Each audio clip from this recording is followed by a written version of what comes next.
J'ai fait le voyage de l'Australie jusqu'à Los Angeles pour voir mon équipe, l'Impact de Montréal. Je m'appelle Jérémy Néosque, mais tout le monde m'appelle Néosque, et je suis partisan de l'Impact de Montréal.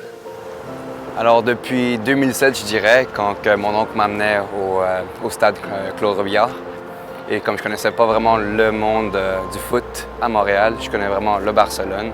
Il m'a vraiment aidé à m'incorporer dans la culture de Montréal, dans le foot. Et petit à petit, ça a évolué avec la Ligue des Champions en 2009. Et voilà, ça, c'est vraiment devenu ce que je suis, un gros amateur. Dans le temps, je vivais à Notre-Dame-de-Grâce. Et de temps en temps, il venait s'entraîner au campus Loyola. Et alors pour moi, ça a été un moment qui m'a marqué parce que je commençais à rencontrer les joueurs, à prendre des autographes. Et c'est à ce moment-là que ça a vraiment évolué. Je me souviens, c'était l'année 2015. Dans ma jeune carrière, j'étais agent de bord. Et j'ai eu l'opportunité d'amener l'équipe au Mexique durant la finale de la CONCACAF.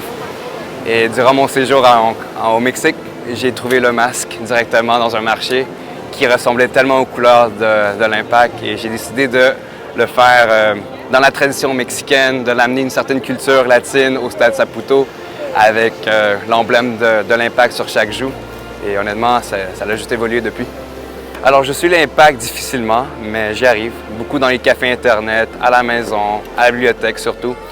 Mais le gros défi, c'est les suivre quand les matchs sont le lendemain à 2-3 heures du matin. Alors, quand j'ai réussi à avoir un match à 6 h, 7 h du matin, alors je suis un des premiers à me réveiller pour pouvoir me connecter via ma tablette, sur des sites de stream. Alors, dès que le calendrier MLS a été officiellement sorti, j'ai commencé à le vérifier et évidemment, LA, c'était le stade le plus proche pour moi pour pouvoir voir mon équipe. Alors, un des moments qui m'a le plus marqué, ce serait la finale de la CONCACAF en 2015, quand on s'est rendu au Mexique et par la suite, la grande finale au Stade olympique. Un des plus grands moments de fierté en tant que Montréalais de voir ma petite équipe se rendre contre un colosse du Mexique. Et voir ça jusqu'à la fin, ce serait un des moments les plus mémorables de ma vie. Ça me fait grandement plaisir, honnêtement, voir mon Nacho. C'est quelqu'un que j'adore rencontrer après les matchs au Stade Saputo. Alors, Nacho, c'est un grand homme pour moi, là.